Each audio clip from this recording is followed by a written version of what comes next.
Good evening, everybody. Welcome to another episode of The Breakdown. It's January 11th. It's only been a couple of days since our last show, but we already have so much to talk about. There have been there's been some press conferences. There's been some announcements, kind of, sort of. And we're gonna work our way through all of that. We're gonna be joined in a little bit by Politico and pundit and good friend of the show, Sarah Biggs. But first, we're gonna run down sort of what the big news that came out of these two press conferences were. So the first press conference that we're talking about, of course, is the press conference that came on Monday.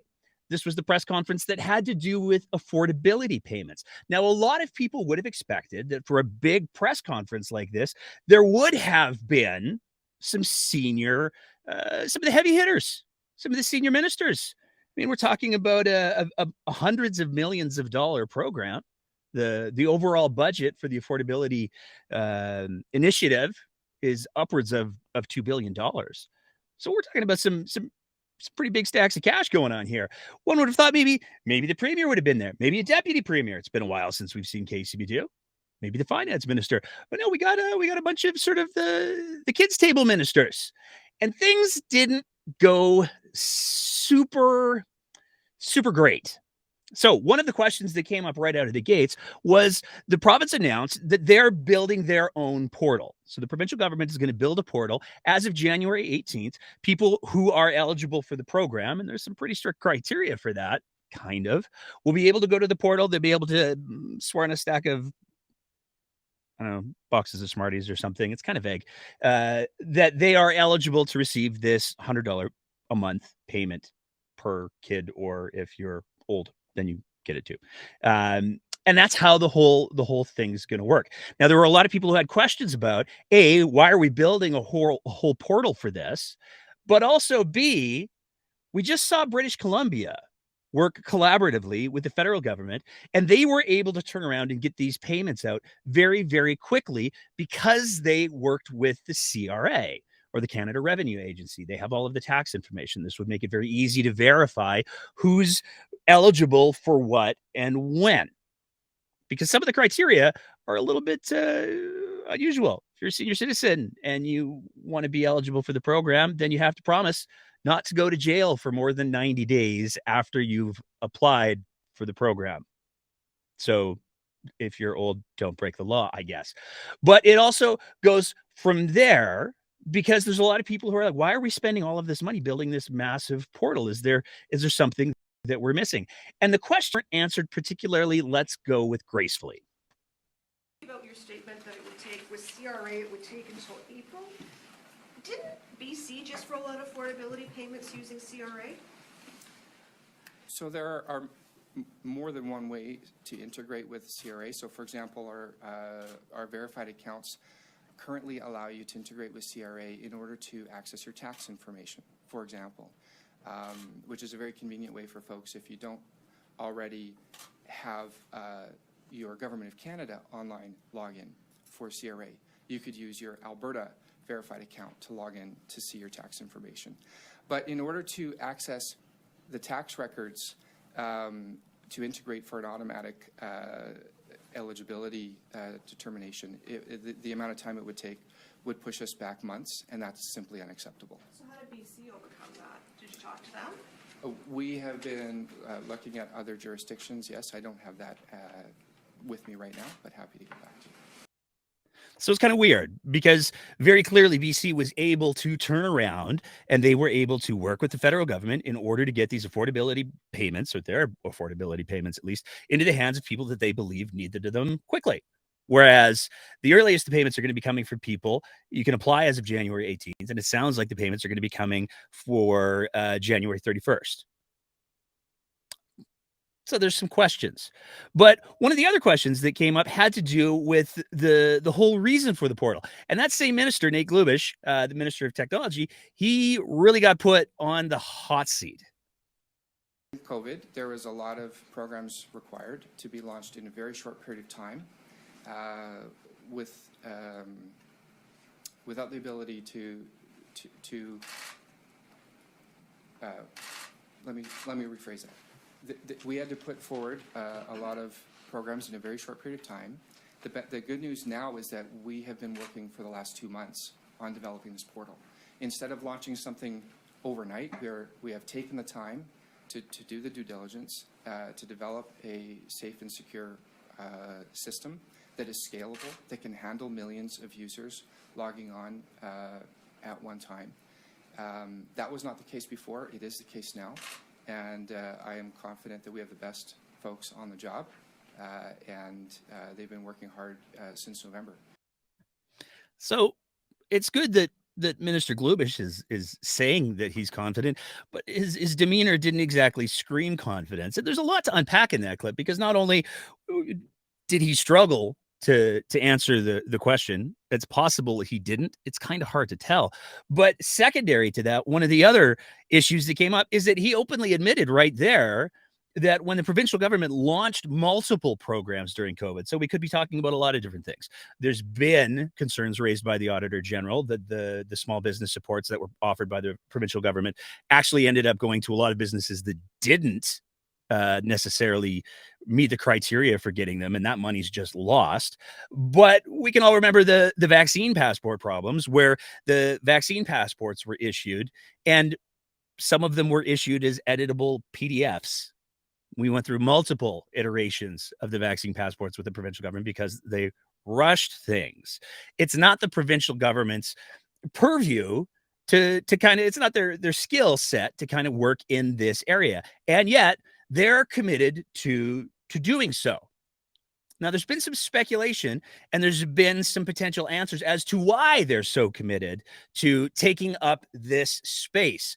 One of the biggest reasons is there's a lot of people who believe that this is going to be a stepping stone, if you will, to Danielle Smith's health spending account. She's gone back and forth on whether or not she was going to be initiating the health spending accounts. When she first came to office, she said, you know what, it's going to be a whole thing. There's processes. We need to have application things. It's going to, we just can't do it. Sorry, guys. It's not going to happen until after the election. But we've heard her pivot in the last little while to a more, hey, maybe we will be getting the health spending accounts. Maybe there will be some money, more money coming to people for health spending accounts. She certainly mentioned it in the press conference that she had this week. We're going to get to that in just a sec. But there was one other piece that was a little bit dissonant. As I'm sure we'll hear from Sarah Biggs when she joins us in just a few minutes, one of the things about fiscal conservatism is the idea that if you're going to be fiscally conservative, you want to make sure that you're spending money effectively. You don't want to be wasting money. You certainly don't want to be throwing money. This is a concern that we heard from the UCP when the federal government rolled out CERB payments. So back during COVID, when the federal government started to issue the CERB payments, the UCP stomped their feet up and down. They said that we shouldn't be injecting money into the economy. It was just going to drive inflation. And MLA Shane Getson went so far as to say, you know, the people who are getting this money, they're just going to hang out and watch Netflix at home, eat cheesies, and probably do drugs. That's more or less the actual quote. He said that in Hansard in the legislature. It's been read into the legislature. He said that at a town meeting, sorry. But these are actual quotes from the UCP. They didn't want just money flooding the streets. Well, one of the questions that came up at the press conference went to Minister Matt Jones, and that question was based on a comment that Danielle Smith made on her radio show. And on her radio show, what she said was, hey, you know what? If you don't need the money, you probably shouldn't take the money. Matt had a bit of a different take on things.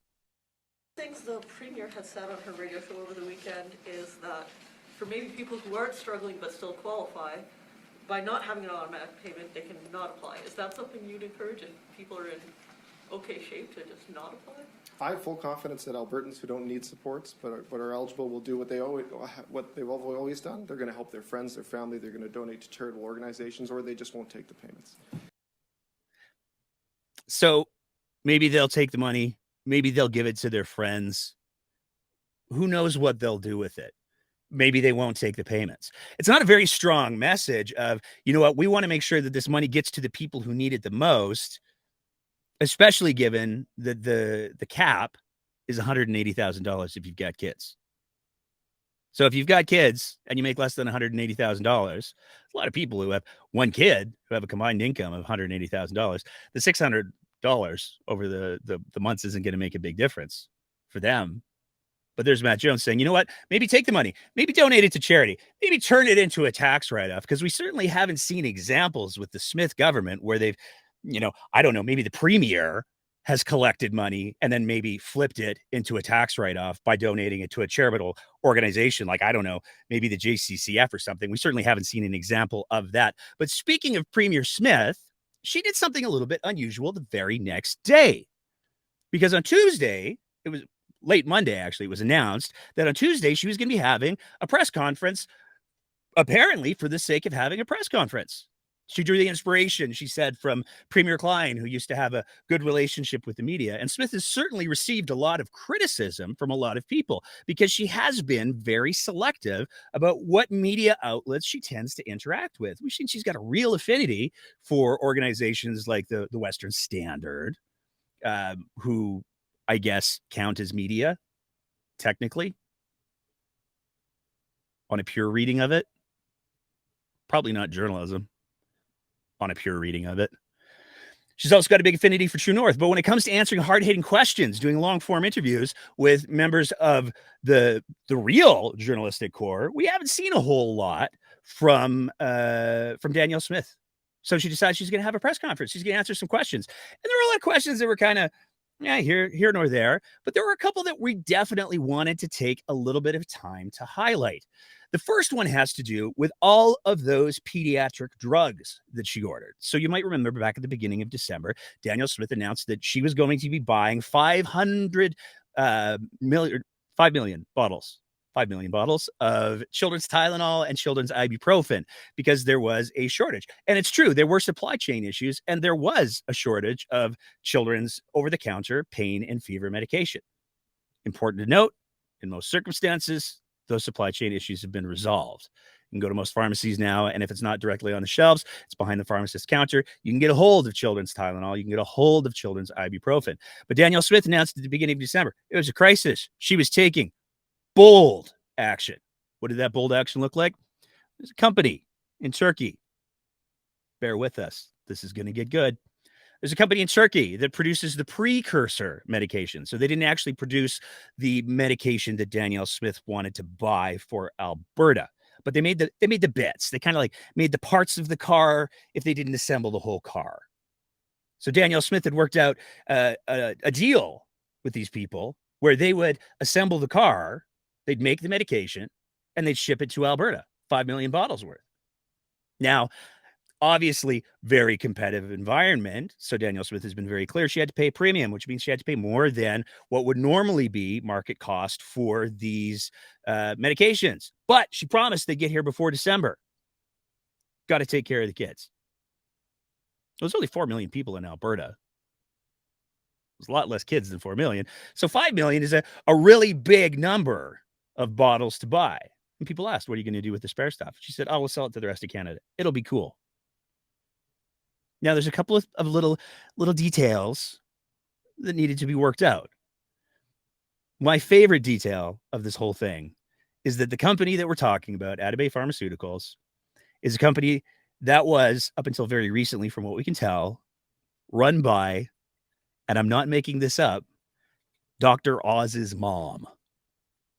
It's Dr. Oz's family. Dr. Oz is in Oprah, Dr. Oz. Dr. Oz is in crystals and woo medicine, Dr. Oz. It's his family that goes back as the originators of this company. So that's fun, I guess. But they also had some problems when it came to the regulations. They weren't actually licensed. They weren't approved to sell these medications in these formulations in Canada. And like I said earlier, they didn't even make these medications in the formulations and styles that Danielle Smith had said that she wanted to buy. So there's some problems. There's an approval process. And there was a question about that approval process. We're going to play the whole thing for you because it's worth it. From Health Canada that says they received proposals by Alberta for the importation of children's ibuprofen and acetaminophen for use in pharmacies, and that a decision was provided to you guys in December. What exactly did that decision say? There's a couple of things that we had to do in working through with a new supplier. The Health Canada has to go through and examine the manufacturer. They have to examine our import facilities. We had to make sure that the formulation was the same as we would sell for generic products here. We had to get French and English packaging approved. And we went through all of those different steps. And so as a result, we have our first shipment arriving on the weekend. It's going to be for Alberta Health Services use. It's 250,000 bottles. The remaining 4.750 bottles is 4.750 million bottles are going to be subject to an additional delay, because for retail use, you have to have a child-proof cap. As I understand it, we are working on making sure that that approval process is taking place, and so that'll be the second batch. And as soon as we know when the retail use is going to be available, we'll do another press release. But the good news is that our Alberta Health Services hospitals will have the first shipment by this weekend. Well, I'm talking specifically about pharmacies. So those are supposed to be on the shelves by Christmas is what you guys said. They aren't on the shelves. So I'm just wondering, so how I understand it is that it was actually rejected, that proposal in December, and then you had to put forward a new proposal. Is that correct? No, it was just a process we went through. I mean, we respect Health Canada has a role in making sure that we have the safest product possible on the shelf. And the issue that they had was that when you make a product available for a retail use, it has to have a child-proof cap. So we're just working with the manufacturer to make sure that that is in place so that we can make it available for retail use. And look, I don't want to rush Health Canada. Certainly want to make sure that people, as soon as the supply arrives, that they feel confident in it. It really was just a matter of us meeting the regulatory conditions, and that was the last condition we needed to meet. So you had to put forward a new application. We've been working with them right from the beginning. We always knew that we would have a certain amount that would arrive that would be for AHS use, and then we had to continue working with them to make sure that we had the bottling that met their specifications. One of the specifications was we had to make sure that it was listed in the same familiar type of formulation that we have in Canada. We had to make sure French and English labeling, and this last hurdle is we just have to make sure we've got the child-proof cap. So it's been a process that we've been going on. It's just taken a little bit longer than we expected, but the first shipment is arriving this weekend for Alberta Health Services. Just to confirm, this is the same application that came back in December. I've been working with this on this all the way along. We have been working with Alberta Health, Health Canada to make sure that we were meeting all of their compliance. It's a brand new supplier. There's just a couple of hurdles that we needed to get through, and we're almost on the last one. Now, one of the interesting things about Danielle Smith is she's an incredibly smooth talker. She's really, really good at positioning words and phrases so that she doesn't actually commit to an answer to the question. It's very clear from the questions that the reporter asked that reporter knows that the application was rejected because they forgot that over-the-counter children's medications needs child-proof labels. Danielle Smith just said, oh, it's a process, which is an incredibly vague way of saying things. You can drive from Calgary to Vancouver, and if you have 3 engine failures on the way, if somebody says, did you have engine failures on the way? Well, it was a process to get there. You're not answering the question. And this is part of what makes Danielle Smith so effective as a wordsmith and as a public speaker, but not necessarily as an administrator or a premier. Now, there was one point in that response where she did say, no, it's a process. And if you look at the literal words, then it looks very much like, okay, she did say no. She said no. They were not rejected. The reporter must be mistaken. There's got to be more going on here. As we're going to establish in just a second here, one of the problems that we have is that Danielle Smith lies a lot. But the other thing that's really important to highlight here is a lot of people had a lot of concerns about these children's medications because they were being made by a company that didn't actually make those medications in those formulations. And apparently, we overlooked the child-proof cap thing, not exactly instilling a boatload of confidence in the quality of the work that's being done. But the other thing that's really important to realize is as much as Danielle Smith's trying to take a victory lap over the fact that, hey, you know what, guys, we're sending 250,000 bottles to Alberta Health Services. It's going to be great. They're going to have so much of these bottles. None of this order has ever publicly been said that it was going to Alberta Health Services.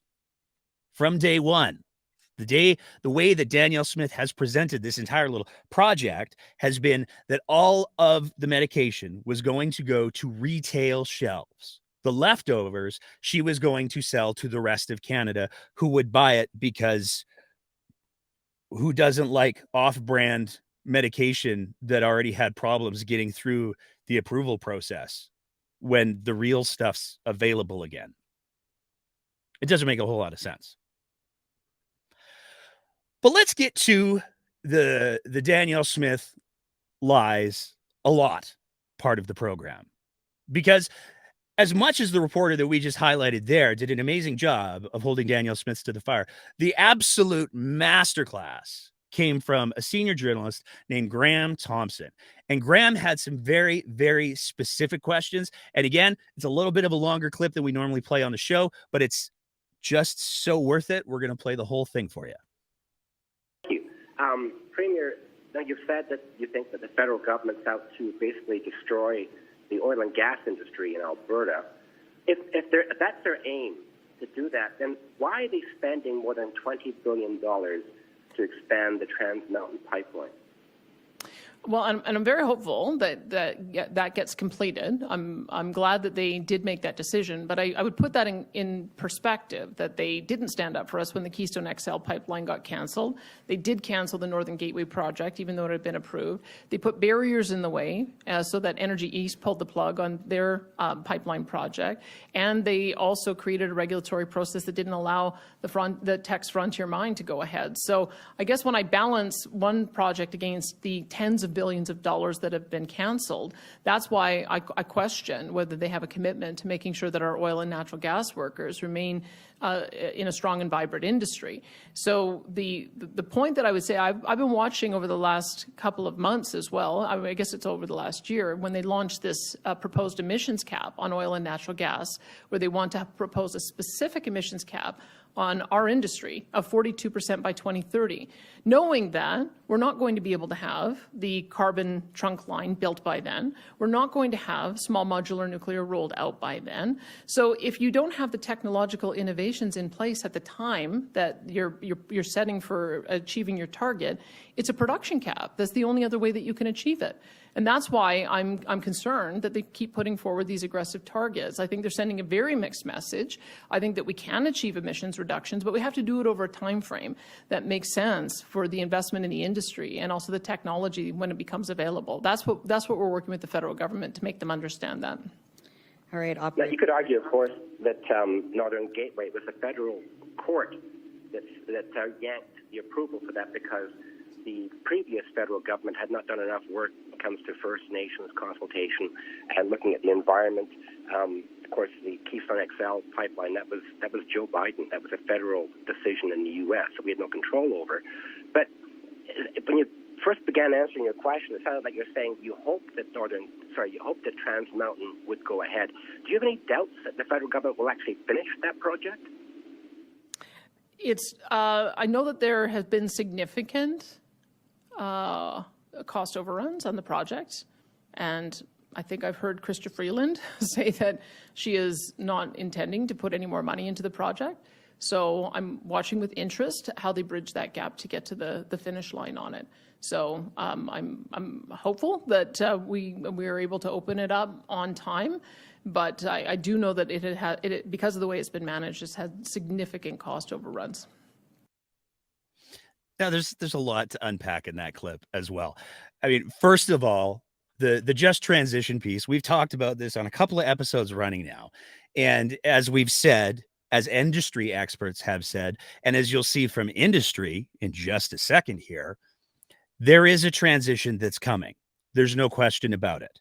Global markets are demanding that certain levels of carbon reductions are met before money will be invested in it. There's multiple financial firms and multiple banks who have made a certain amount of carbon reduction a requirement for any sort of investment in any sort of major project. This isn't coming from the federal government. This is the federal government responding to market pressures.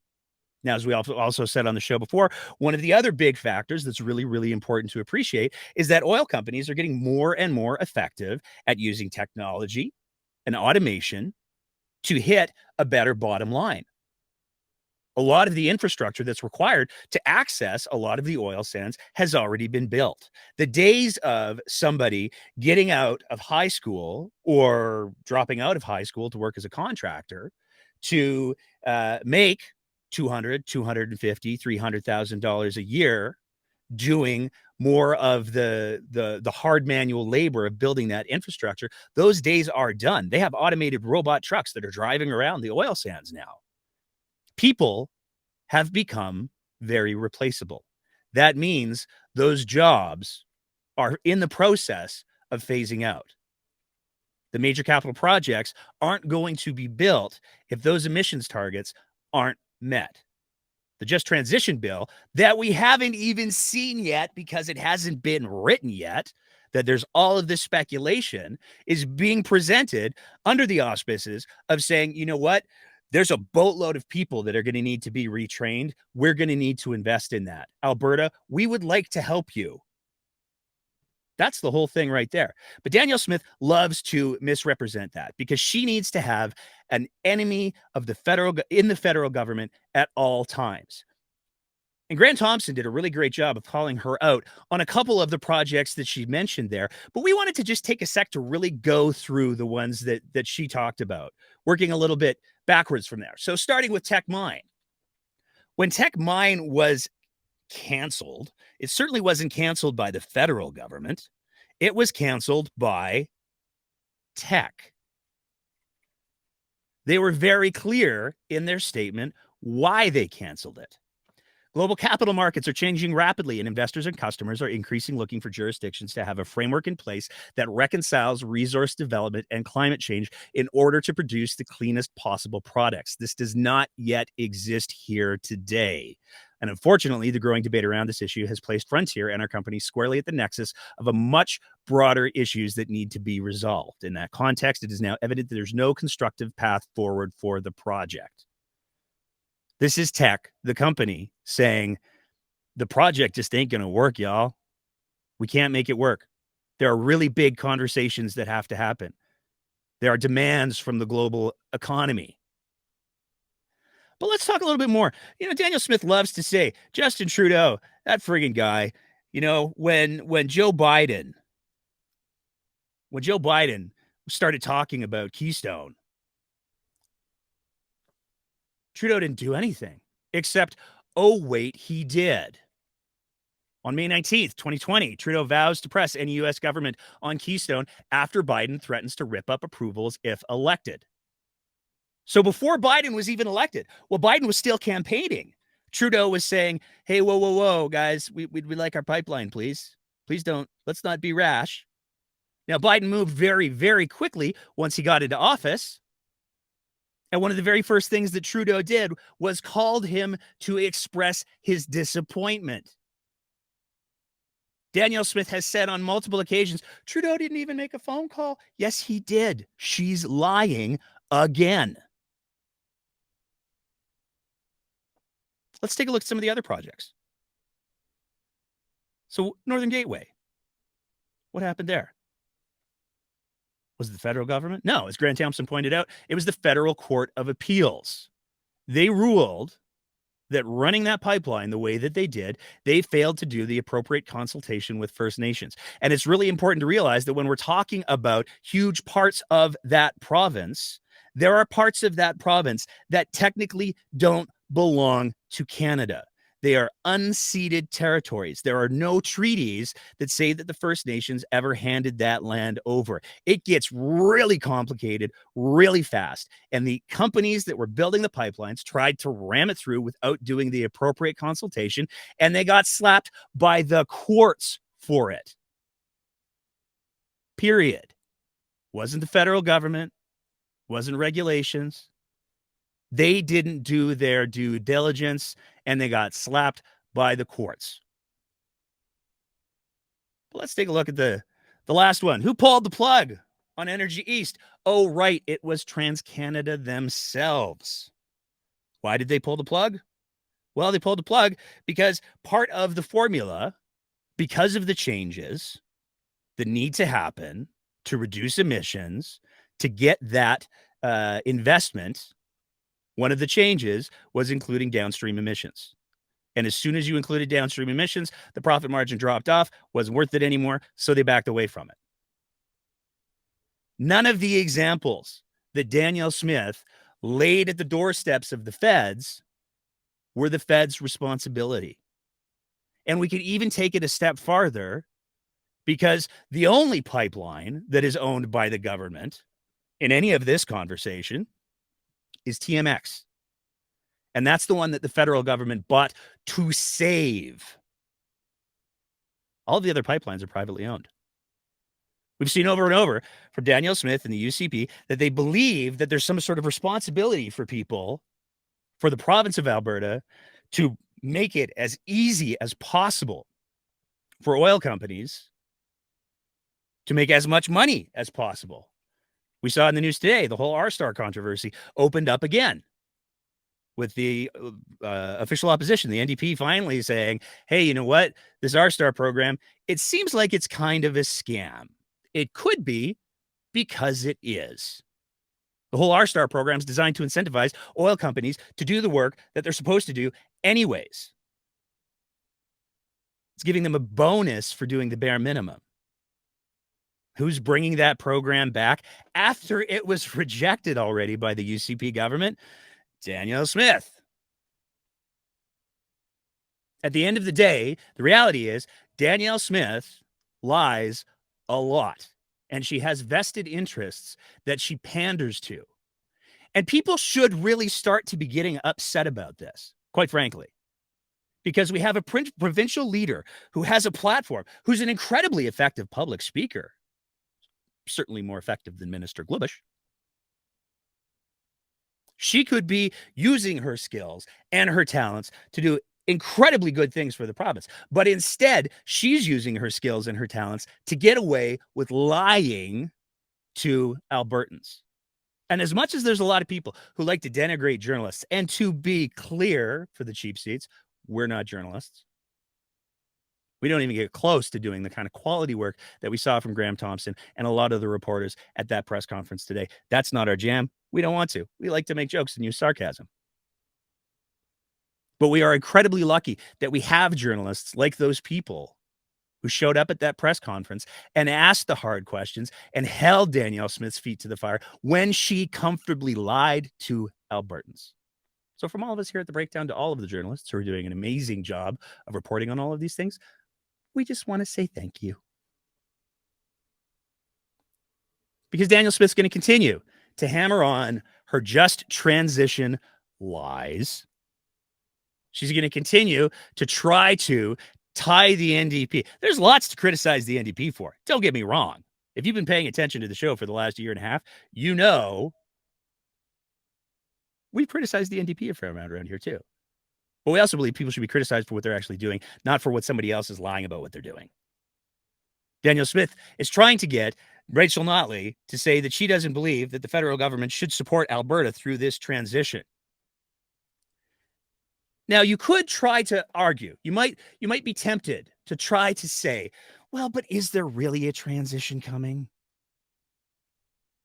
For the final word on this segment, we're going to turn to somebody who has been touted as an industry expert. She's a lawyer. She's been a lobbyist. She's worked in oil and gas. She was an energy minister.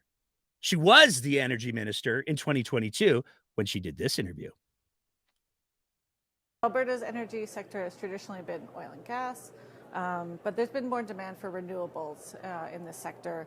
So what is the Alberta government doing to adapt to this? Sure. Well, we do. We do hold the third largest reserves in oil on the planet, and we have a long history of responsible resource development in oil and gas. But that gives us an advantage, and I think it's helped us be able to set a foundation for decades of success in not only the oil and gas industry, but in some of the new and emerging sources of energy as the world looks to transition and lower emissions. We're aggressively pursuing strategies in hydrogen, geothermal, on critical and rare earth minerals, in helium, and we are leaders. We're already leaders in emission-reducing technology and things like carbon capture, utilization, and storage. So we really see ourselves as being not only the solution for energy security in traditional oil and gas sector, but also in renewables and alternative and emerging energy sources. Sonia Savage, the Minister of Energy at the time, talking about the importance of Alberta embracing the coming transition, talking about how Alberta could leverage the success of oil and gas into renewables, into low carbon. Everybody in the room seems to recognize that there's a transition that's going to be coming. And it's just a question of whether or not Alberta is going to have competent leadership that's going to get ahead of that curve as opposed to letting Alberta get run over. And if we're seeing anything from the messaging of Danielle Smith, it's looking more and more like we're going to be looking up at the axle of a very big EV as it drives over our province. Got one more quick little story we want to talk about before we bring in Sarah Biggs, and this one's just fun. Todd Loewen, Minister of Forestry, Parks, and Tourism. He's got some thoughts. Federal government, they're saying, you know what? Moraine Lake, which is a lake in Banff National Park, which means it's a federal park. Also, anecdotally, it's a federal park that predates Alberta as a province. Banff National Park has been around longer than Alberta has. Well, the federal government has some concerns about the traffic that's occurring at the Moraine Lake site. And part of what they're going to be doing is limiting some access. Now, there's some people who are upset about that because, but we like to watch the sunset from the lake, and you're going to have to carry kayaks and stuff. First of all, whatever happened to our Canadian heritage? Because that's how the entire, for settlers, let me be clear, but that's how the entire country of Canada was explored. People walked and carried canoes. That's what you did through the bush, no less. So it's not even like I had to carry my canoe down this beautifully manicured path. It's they carry their canoes literally through forest. But all of a sudden, that's too much work. Well, what was Mr. Loewen's solution to this problem? And we're going to give full credit to the person who ripped the audio here. We're just going to play that for you. You sent out yesterday, you said the Alberta government should be at the table for a discussion on this. Talking about these other options, what ideas would you bring to the table to solve this pickle of having 5,000 cars turned away a day? And like I mentioned before, I think there's an opportunity to have a larger parking area there. When we look at that area, there's definitely opportunity for that. And again, there might be other options that are on the table too, or that we could consider. But if we don't have that chance to sit down and have that discussion, then those options don't come forward. And again, I understand the use, and I understand the number of vehicles and everything, and I understand it's not easy to manage. But again, the restricting of access is something that I think is that alarms a lot of Albertans when it comes to being able to enjoy the places right in their own backyard. You couldn't make it up. Todd Loewen, his solution to wanting to protect the pristine environment, he literally wants to pave paradise and put up a parking lot. Like I'm pretty much speechless. Let's completely ignore the reality that what we're talking about is a federal park. And this government, especially Mr. Loewen and Ms. Smith, have spent their entire time talking about, the feds, they need to stay in their lane. People need to know what their jurisdiction is, and they need to not mess with it. And we're not going to the feds don't get to tell us what to do anymore. But as soon as the feds make a decision about protecting an environmentally sensitive area that's entirely within their jurisdiction, Todd Loewen's response is, well, we could just pave it. It's remarkable. after the whole rant, we wanted to end on something a little bit fun before we brought in the indomitable, incomparable, live from Edmonton, the belly of the beast, Sarah Biggs. Sarah Biggs, how are you doing tonight? I'm good. How are you? I really tried to sell that introduction there. How was that for you? Sure. Parking I'll ask lot, my Sarah. husband what he thinks. We should just pave it, right? Yeah, so we can enjoy it. Do you know when was the last? So when I moved here in 2006, I could drive from Lake Louise to Morin Lake, park, and go enjoy the sunset. No problem, was not busy. Last time I was in Morin Lake was 8 years ago, and it was a goddamn nightmare, and I didn't want to go back. Like, it's not a matter of restricting access, it's a matter of managing access. Maybe if, we would be nice with the feds and not complain too much and, try to work in a collaborative manner, maybe we could ask for night shuttles. I don't know. There's options. There's options. Somebody in the comments, don't read the comments, but somebody in the comments raised this point. I think it's I'm not looking at the comments. Probably a good thing that it's not Chandro who's Minister of Parks. You can read that he one. can't because the road is closed for the winter. So there's that. He could go to the driveway. Deborah Graham saying, "Do you think he'll go out to the lake?" I understand. I fully get that people are not thrilled to do the 15 kilometers hike to the lake because it's a long drive, and you got to go by, Temple. Temple's a massive mountain, and you got to go around. But it's not necessarily safe because there's a lot of grizzlies. It is a grizzly bear natural habitat, but it's all about managing expectations and managing access. If it's managed properly, so basically they moved the parking lot right down by Highway 1, and they're gonna move you to the lake. That's it. I do not understand the outrage. Let's talk about the press conferences. Which way do you want to go? Do you want to do the very sad Nate Glubish press conference first, or do you want to do I'm just calling it the Nate Glubish press conference, or do you want to do the Danielle Smith? I don't want to talk about the let's dive into Danielle Smith. I don't even want to talk about Glubish. I felt bad. So here's what my question is, and there were some people who raised this in the commentary that we saw coming out of that press conference. Why was there was that a press conference devoid of prep, or was that a press conference with prep? Because if that was a press conference with prep, yikes on bikes. We should never let the premier just freelance in your press conference. We should not. She needs to remain on script. Glubish. Glubish. Yeah. Sorry. His whole, the CRA question, and he was like, because that's something you've been saying for a while. That's the CRA question. So I have questions.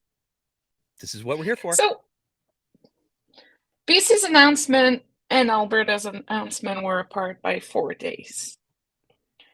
Minister Glubish claims that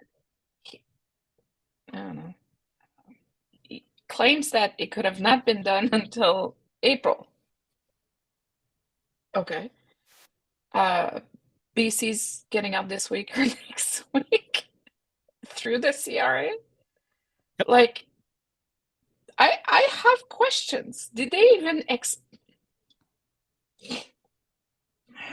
at some point you gotta question how honest, we always question how honest they are, but did they really try? Because usually CRA is pretty flexible. They're like, yep, tell us what you need. It's a bit of a process, like every single bureaucrat, with every single deposit or measure. But, CRA is able to react quite rapidly. We saw it with CERB. It was pretty fast. We were getting it. Or, when, thousands of people every day are applying for EI, 2 weeks, and it's out the door. That's through Service Canada. when you're doing your tax return, very often you receive your notice of assessment right away, and then you just pay taxes or receive taxes within 40 and 72 hours you file your tax receipt. Why is this such a big problem? Well, Is this it is the because question. they wanted it to be a problem? Is it because they're building So they can infrastructure for prep the something ground? else? We've been saying that for a little bit now. They are prepping infrastructure. Like I was saying, she could be making a case for the Alberta Revenue Agency. We could be making a case for the $300 health spending account. It could be for everything. But they are creating problems that are non-existent. I would really, really like to hear from the Minister of Revenue side in Ottawa and hear from the bureaucrats and the ministers and deputy ministers. What happened in the background? Why are we doing this right now? Why? Let's use the infrastructures that are in place. Being fiscally conservative is measuring the outcomes, is measuring, is this worth? So if true fiscal conservatives would put that platform in place, would be like, okay, this will be our first run for what eventually could be an Alberta Revenue Agency, for what could be, $300 or, different rebates and programs, or, we're going to be adding my Alberta ID, linking it to, a whole bunch of things all together and just build a mega platform for Albertans. If they would have come up with that, or just even the explanation, a lot of people would have been okay-ish with it. It's always the intent behind and always the secrecy that everybody, it's so sneaky. It's like, I don't know if anyone ever watched Kim's Convenience when Uma is doing sneak attacks and Appa I never caught it. upset. It's actually good. But be honest. All we're asking is for honesty and transparency, and you need to be able to justify your means and your cost. If you are not able to do that, and you're at the point where you are making and coming up with excuses that even, individuals that don't necessarily understand how government works or how processes work and whatnot are like, this doesn't sound that kosher, you have a problem. Let's move on to the very bad press conference that we saw. What was your favorite moment from the Danielle Smith show on Tuesday? It's fascinating. Because I have been being just like over the moon with the job that Graham Thompson did there, saying, but you're lying. I mean, he didn't say exactly that, but he pulled out the two examples that were like, so you just said this is what happened. That's demonstrably not what happened. And you could see the change in Smith's demeanor. I mean, she recovered fairly well, but you could see that there was like this, but that's not what I wanted to have happen. I was expecting is this on topic, Becca? Is it relevant? Is it relevant, Becca? Is it relevant to,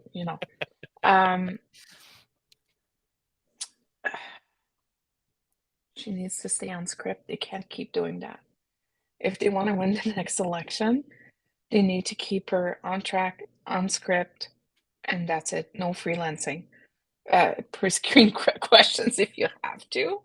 But at the rate that they're going, they're doing more harm than good right now. Everybody's looking at this. They're like, but it's like they're using Trudeau for a punching. So here's the thing there's the Alberta Sovereignty Act that is a super wet tiger paper that does nothing, and that she has said with her year-end interview with Microsoft that she does not foresee the use of the Alberta Sovereignty Act in the near future. So are they trying to create issues so they can use the act? But it's all smoke and mirrors right now. We wasted weeks of legislative and hours of legislative time, debate, and resources to have that bill out, because the way the first draft and the final draft is nowhere close to the original intent. They're spinning the Trudeau, Notley, Singh alliance like no tomorrow. And it's just, there's a lot of squirrels that are being spun right now. And I'm dizzy. She cannot, it's either she's misinformed or her staff is not briefing her well on what the reality is. Or she truly believes that, we're just going to buy it and take it as is. I've been bumping on is that there's a lot of people who say that Danielle Smith is actually fairly switched on. I myself remain somewhat skeptical, but there's a lot of people who have worked with her who have said that she is fairly switched on. And it seems like there's this reoccurring pattern where when she gets particularly, I don't know, maybe bad advice, maybe she's got an advisor or two who have some, I don't know, more extreme views, depending on the day. I mean, I hear that some of the advisors sometimes want to belong to one party and sometimes want to belong to another party, and then they want to belong to another party again. And maybe there's this other party over here. There's just so many parties to choose from. But like, how much of this do you think is Smith being Smith, and how much of this is all of the little voices whispering in her ear trying to advance some sort of strategy for like a more freer Alberta? I don't know what you'd call that. But is it even a strategy at this point, though? No, I think it's just rage farming. It's rage farming. It's not even strategy. It's how did Kellyanne Conway called it? Alternative facts. Alternative facts. But it's like when I hear something from school, my 10 years old's giving me a different answer, and then I'm like, well, no, like this doesn't match.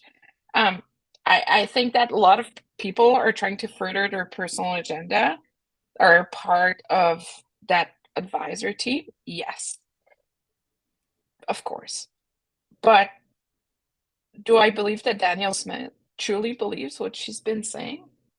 Also, yes, because she looks sincere when she sincere, and please understand me here, she truly believes what she says. So she is communicating in a way that this is the truth. She believes it. She thinks she's being transparent. She thinks she's been sincere, and she thinks that she's giving the right time of day to the province. But this is doing a huge disservice to Albertans right now, because it's going to start costing us jobs. It's starting to cost us our reputation. Like even Quebec is hearing about the premier every day, which is not a good thing. She shouldn't be in the newspaper daily back east. It should not be a story. Alberta needs to be boring. Alberta is always hardworking. But does she truly believe in what she says? Absolutely. Is she being empowered by those individuals in the halls? 100%. She's being validated.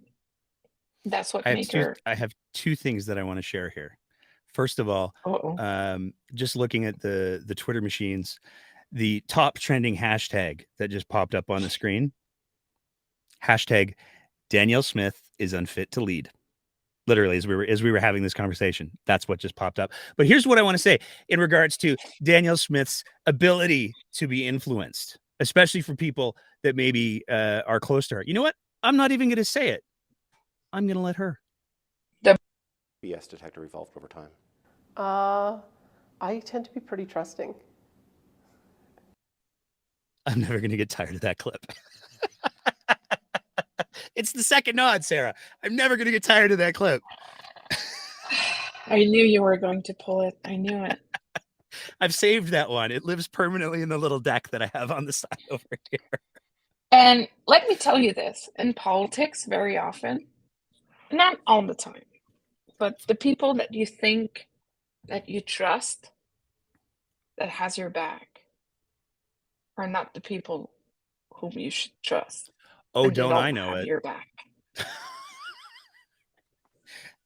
To clarify, there's a reason why I put that tweet up on Monday night, because it was brought to my attention that there were rumors circulating that I was considering running again, and not with a gun to my head would I do that. I'm For trying that to exact convince you to reason. run federal. I want you to run federal so we can say you lost No. at every single level of government. I got to. It's like the Spartan medal, right? Like you have to get all 3 pieces in order to like complete it. Nate for mayor.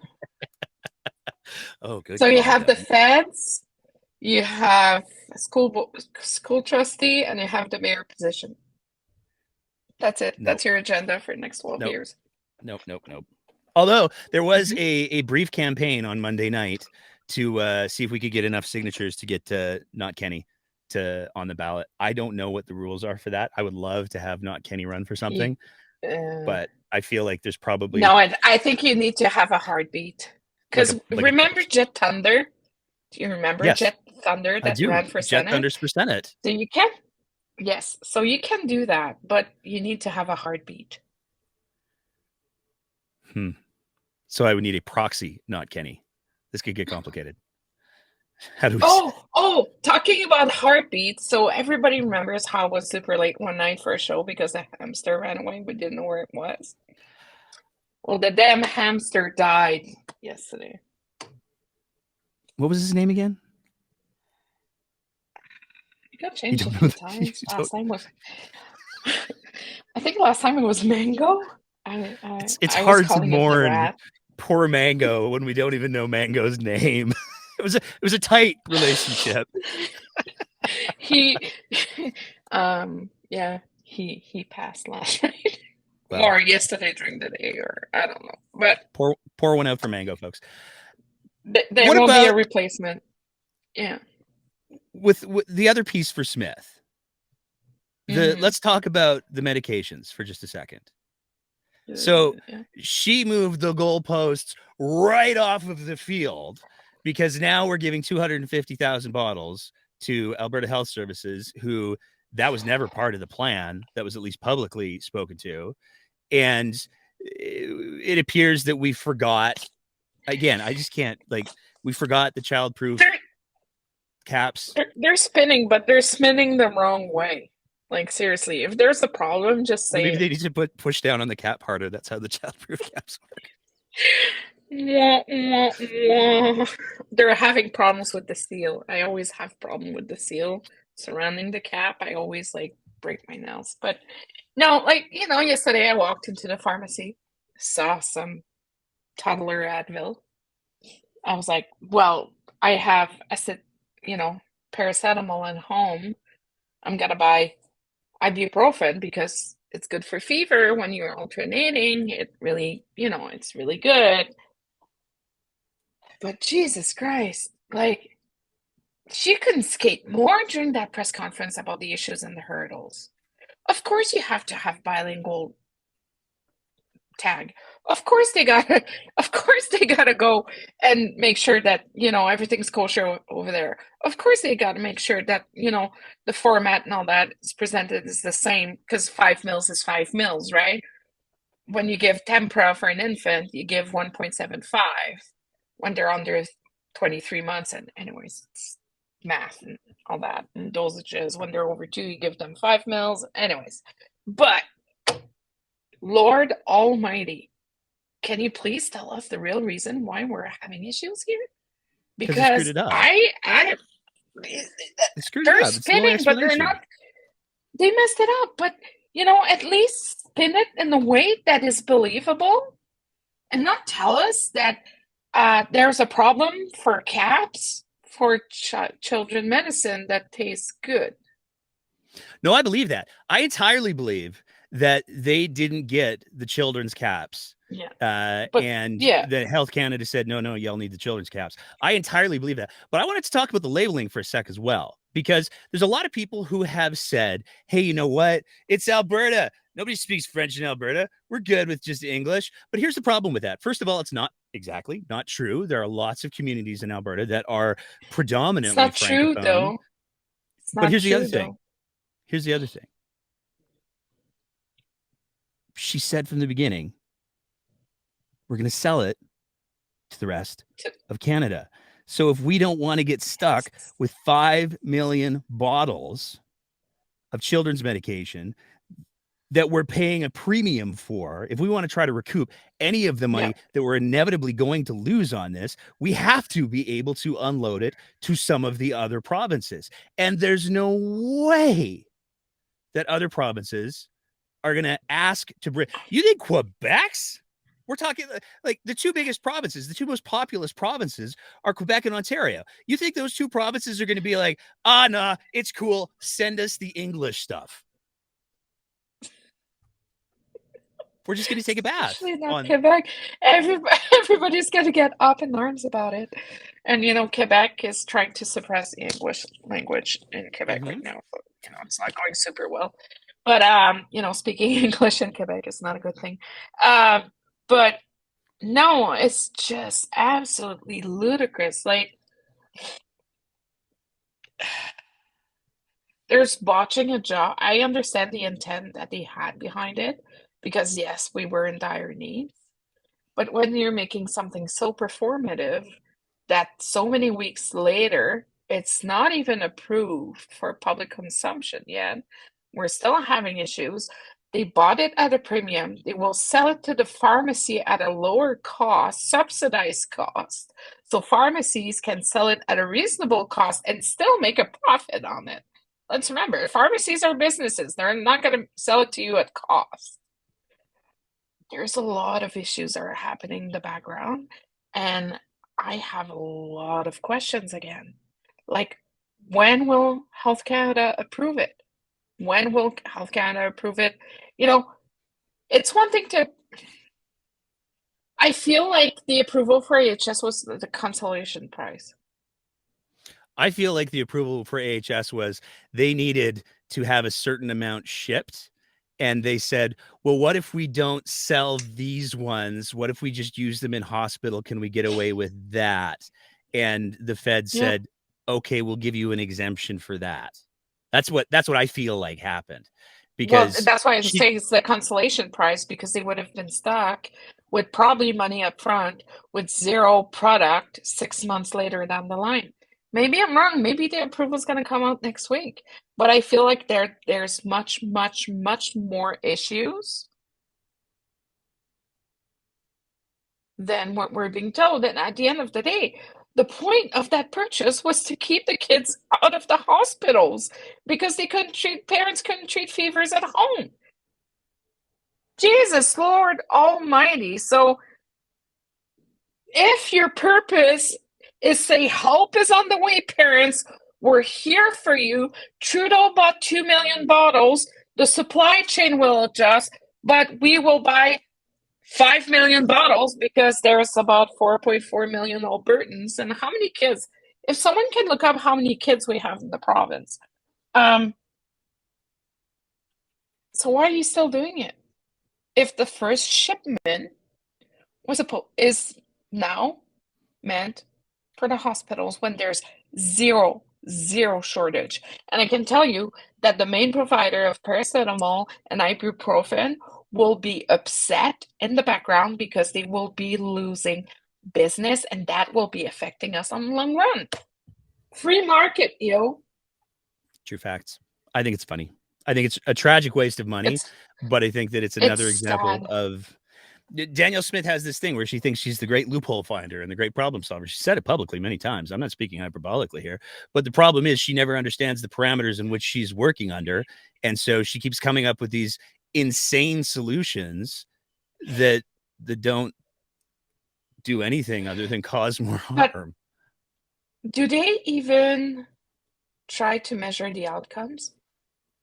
Incremental change. Everything's incremental change now. You know, when you write a policy, you have measurable outcomes. In theory.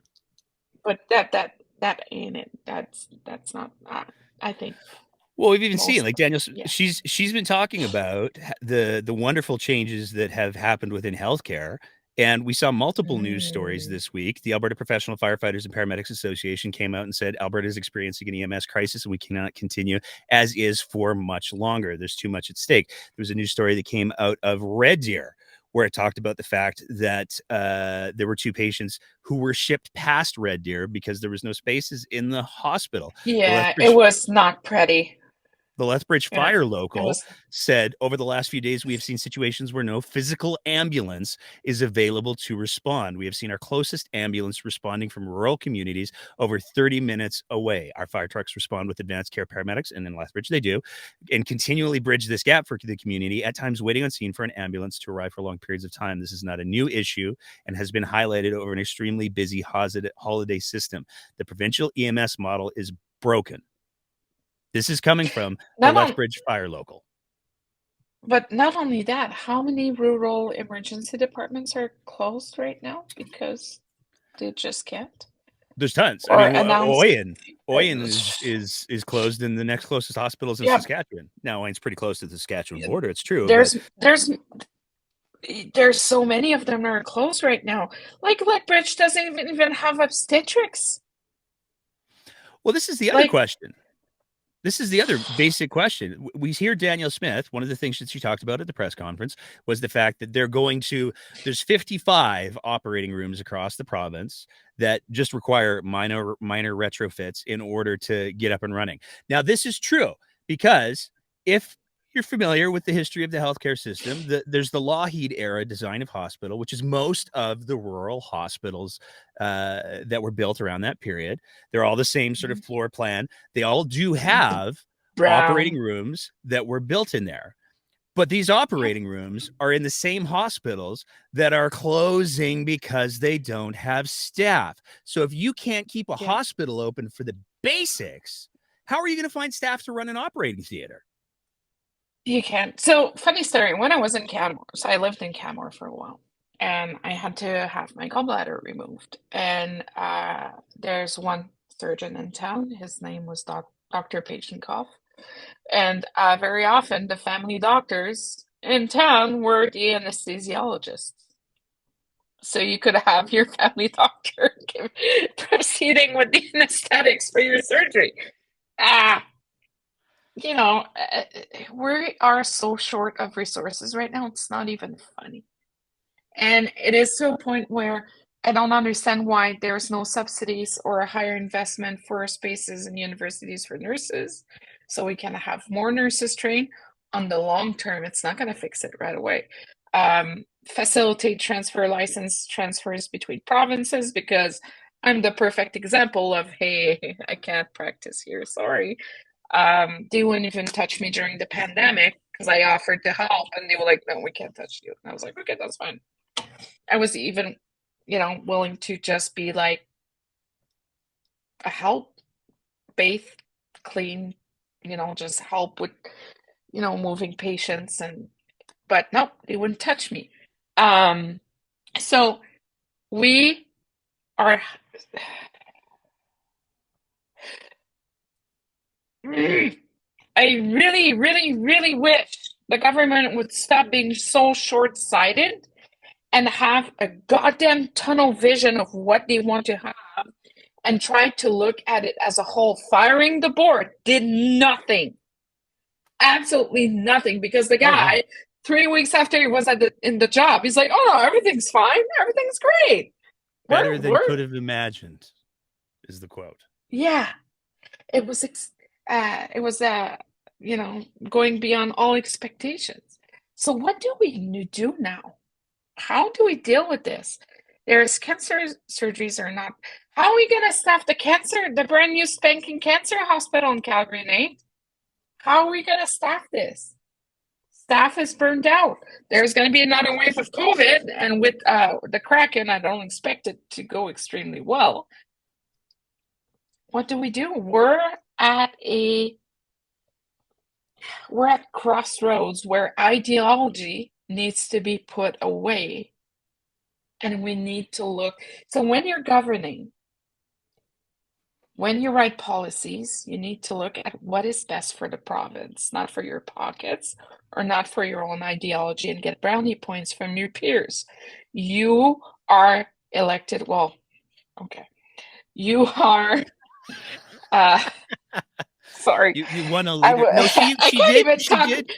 She did win a by-election. She wasn't elected as premier, but she did win a by-election now.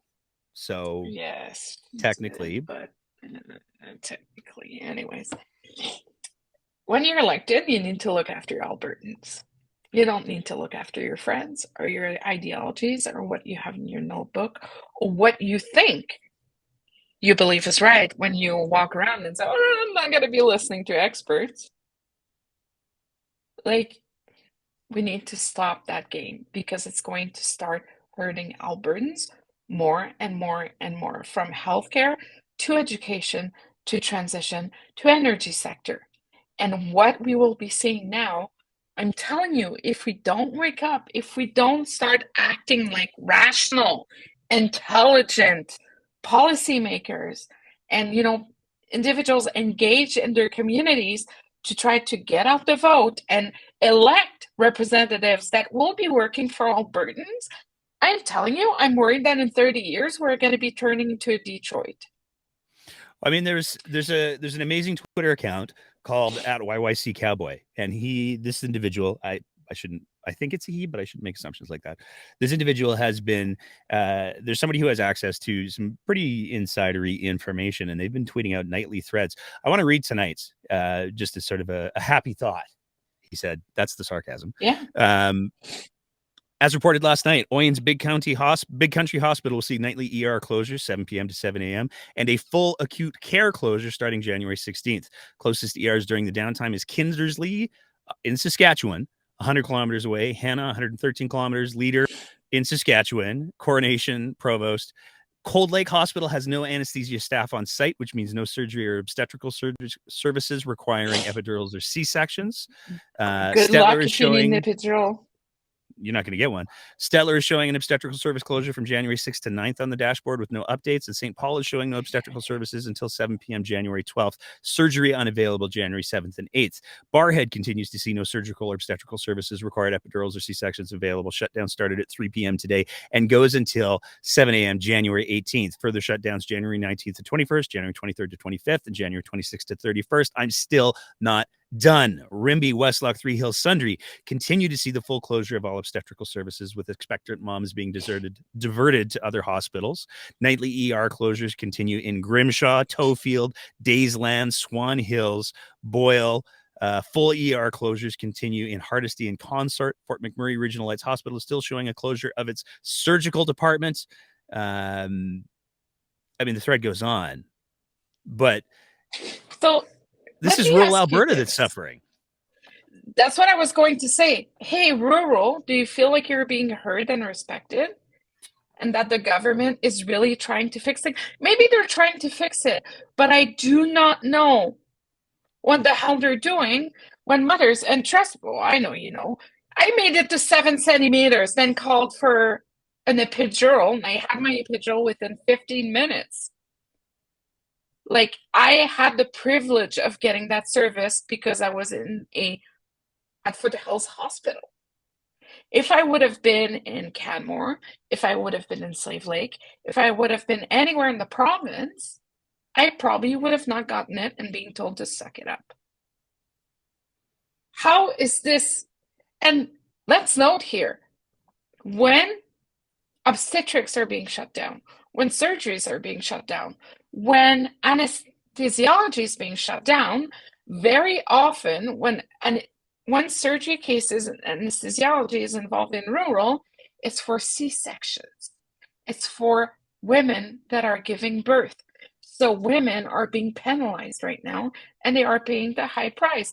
And poor Robbie that lives in Wetaskiwin that might have a heart attack and needs to be rushed somewhere else than his hospital because they don't have the staff or resources to treat him right away, or they can't put a cap, a stent, or a balloon. What the hell are you supposed to do? We're going to be spending more money on transportation, or we're going to have to call a Uber? SARS cost a fortune. Highway 2 right now is dangerous as hell to drive on. It's so foggy, it's not even funny. Are we measuring the outcomes and calculating the risks? Or we're just like, no, we're going to go ahead with reform. Don't care about defense money because we don't want to be accountable. And we're just going to ram through it. Is this okay? No, it's not. Because the one that will be suffering will be the ones that will be not in means to get to another place, will not have the means to have an obstetric appointment in Calgary or Edmonton and drive 6 hours to have proper resources? Or is it going to be like planned birth because we got to drive 8 hours to make sure we have a safe birth? I don't even know what the midwife situation is, but when I was pregnant, I had to book my midwife like the day after I found out I was pregnant because there was none around. So why are we doing this? For the sake of ideology and a little pat on the back and be like, that's okay, we convinced everybody to do it. What are they doing? It's not okay. And no, I'm not a communist. I'm not a goddamn... It costs more money doing the way they're doing it than trying to fix the real issues. We are burning money through our own goddamn pockets with a lighter right next to it because for the sake of ideology, give me a fucking break for a minute. It's exhausting. Like, fuck, I'm being called a communist, a socialist. No, I'm a right-leaning centrist, aka a small c conservative. And I don't think it's okay to do that to your province. When we're prosperous, when we have money, those billions should be sent into healthcare, they should be sent to the poor, and they should be sent in education so we can look and take care of the future of our province. And right now, we're just pissing it away with stupid rebates that we're going to have to pay back, stupid paracetamol that we don't know when it's going to show up, and goddamn healthcare reform is going to end up into a seed show. Sorry. There we go. That's the rant. Feel better? I'm feeling sweary. I noticed. Sorry, Edmonton. What are we looking for this week, Sarah Biggs? Coming up to the end of the program here. What are we going to get another surprise press conference? Oh, of course we will, but I caved in. I don't know what that is. It's Prince Harry book. Spare. I caved in. I was curious.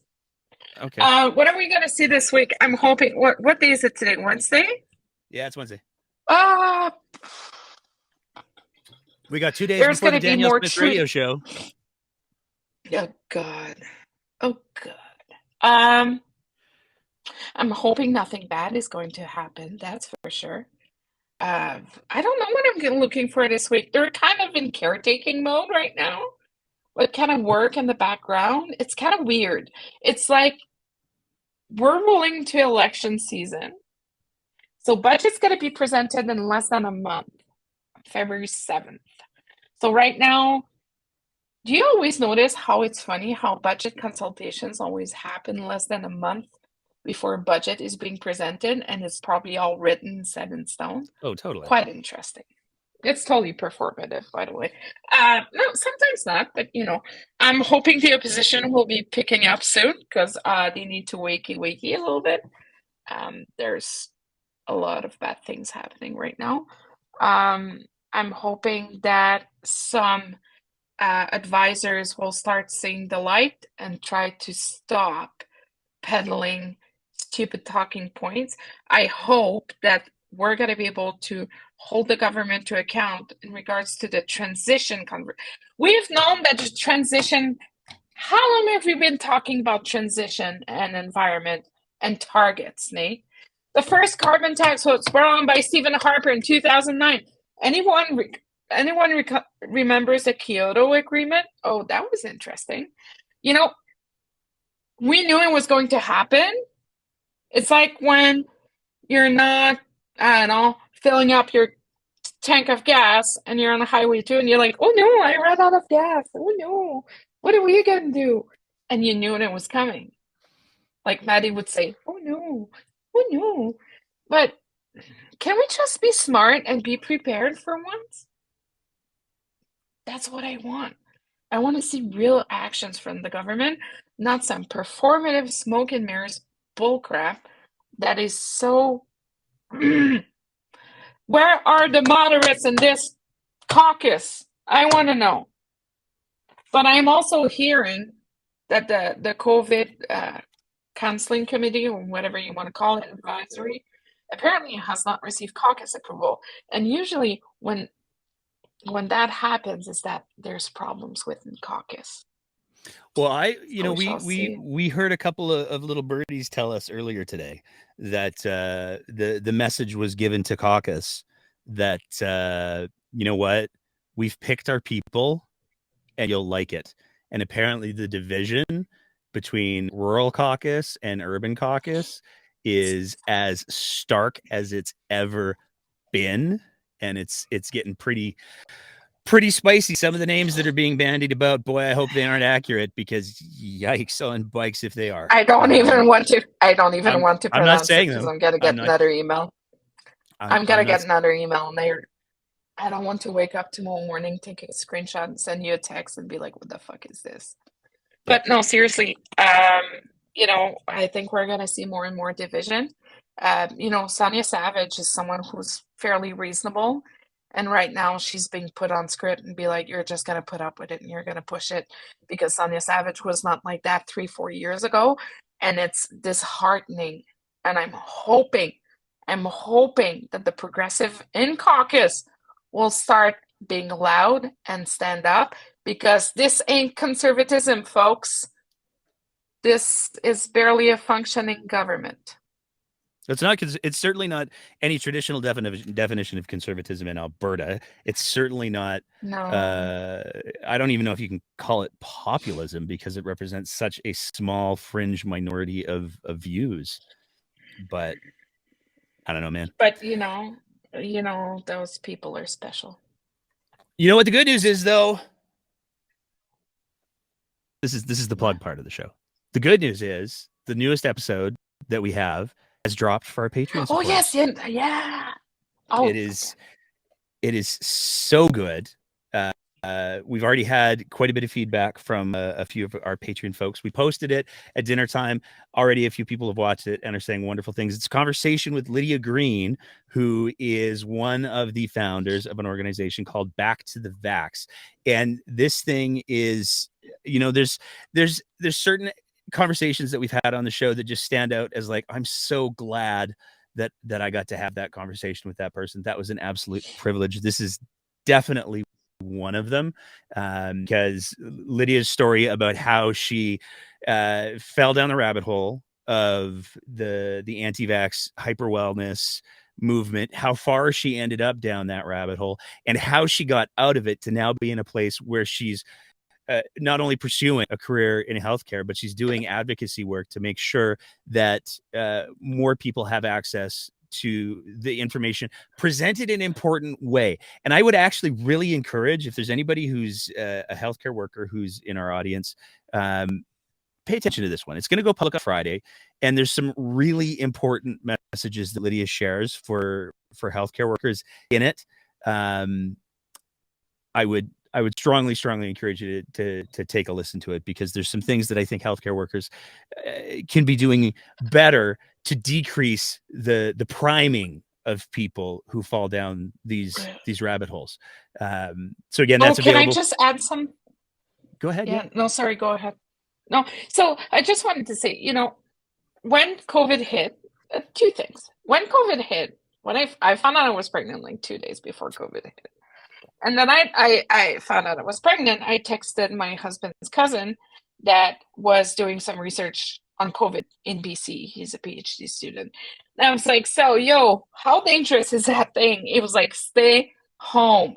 And I was like, okay. So what I did, I limited my Twitter for like 5 to 10 minutes a day. Now it's back to normal. But for my own sanity, because I could have fallen into a rabbit hole real quick, I had to limit my social media consumption because I was getting freaked out and I was worried because I was pregnant and I didn't know what was going to happen. So, you know, it's possible to get out that hole. You just need to, you know, not I was falling down that rabbit hole, but I can see how easy it is to fall. Yeah. Oh, and Well, can we just say that the Western Standard owes us money because they stole my line? they did steal your line. The Justin transition, they stole that. The Steelers. But you know what? Here's the thing. There's a little bit that I just want to say, a very special. What's the? Do you have the jar, Sarah? What's that? Do you have the jar? Do you have the swear jar? All I have is a bottle of that, though. There's some folks at the Western Standard who should probably go fuck themselves. And I say that sincerely because the way that they treated the journalist out of Edmonton this week was an embarrassment. That was fucking disgusting. They leaned into that bullshit narrative so irresponsibly.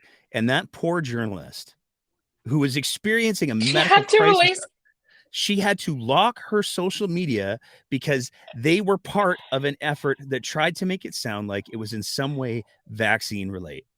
It was irresponsible. It was ugly. It was gross. It was an embarrassment. And the fact that there are people who are involved with the Western Standard who have in the past been involved with legitimate legacy media that would allow themselves to sink to that level. And the grossest part, this was the if you have any doubts what the motivations were for why they did that, when they finally printed the truth and the statement from it was the reporter, behind a paywall. They put it behind a paywall. So they kept the bullshit available to the public. They didn't change the original story. And they put the truth behind a paywall. No, they were, well, it was like, well, that's what she said. Like, seriously? Like, when I saw her, I thought she was having a seizure. That was my first reaction. I don't know what your first reaction was, Nate. I don't want to armchair quarterback it, but no, but I'll say this: there's a line that we were in the conversation with Lydia Green. There's a line that was disturbingly prescient because we were talking about the football player and how quickly people jumped on that one. God. And the joke apparently is anti-vaxxers are faster to a corpse than blowflies. The Western Standard hit that bar themselves this week. So very special shout out to those guys for being, I don't know, gross and deplorable. They might write an article about us tomorrow. Good. Call me, guys. You got my number. Quote me. That was an embarrassment. There's my official quote. You can even use the video. My husband just sent me a text, and he said not only research about COVID, but he was in the pressurized biohazard suit. There we go. Got a couple other episodes coming up that we're excited about. We're going to do a whole conversation with ZFSL about the mask situation and how there are apparently masks still in circulation that aren't approved to be masks in circulation. So that's fun. We're going to be doing that, dropping that next week. Got a couple other things coming in the pipes as well that we're excited about. Going to be back here on Sunday for our regular Sunday live stream program. If you're bored, I should be home by then. And you want to see a slightly more irreverent version of me, I had the privilege of appearing on the Dean Blundell show this afternoon and had some fun with Dean and Locke, and things got definitely a little spicy. But we had a really good conversation, and it was we talked a lot about sort of why it is so very evil that there are people, cough Danielle Smith, cough, who mislead people for their own advantage and take advantage of people's own ignorance. Cough Western Standard, cough. I don't know why I just coughed the Western Standard. It was totally unrelated to my previous statement. It was a hairball. Yeah, probably. But yeah, If you appreciate the kind of content that we're producing here at The Breakdown, we'd love nothing more than if you signed up to be one of our Patreon sponsors at www.patreon.com/thebreakdownab, where for the price of just a cup of coffee a month, you can help us continue to produce the kind of content that we do. If you can't afford it, totally get it. The likes and the shares and the occasional review on the podcasts. Don't go into the Facebook comments unless you're really ready for it, because they found us this week, Sarah Biggs. It has been a nonstop. But here's what I want to say about that, because I've spent a little bit of time previewing the Facebook comments because the notifications come up, and You've been telling me not to go in there. I have been, because you get angry. But here's the fascinating thing: the number of people who aren't even from Alberta. They don't live in Alberta. They're like from BC. They're from Ontario. There's like people from Nova Scotia. There's people from Spain who are like, Danielle Smith's the greatest. And it's like, you live in Spain. I don't understand it. So as discouraging as some of the comments might seem, they're just really wildly entertaining, because I don't know why somebody from Spain is like, oh, Danielle Smith, I wish she was my premier. You live in Spain. Don't tell me about Alberta politics and You how don't great even Danielle have Smith the is same political system. if you live in Spain. There's nothing wrong with living in Spain. I just don't think that you should be like, hey, I'm going to pump Danielle Smith's tires from Spain, is all I'm saying. Anything else to add before we shut it down, Sarah Biggs? Be good this week, people. Be good. It's hard times, and let's just, I don't know, just fuck it. Like, seriously. It's exhausting. Like, everything is so tiring. It's a very exhausting fight. But it's okay. I'll be banned from lobbying for the next few years, but that's fine. I don't know about that. Yeah. Be kind. Take care of each other. Be kind. Be have nice. Have some good. The weather's supposed to be nice if you're not in Edmonton, I'm told. So oh my God. Highway 2 today. Stay home. Seriously. Like, you could cut through the fog with a knife. It was terrible. I'm gonna go to bed because I have meetings early tomorrow morning. Yeah, and I'm in Thank Edmonton, you so much. I'm not gonna go anywhere.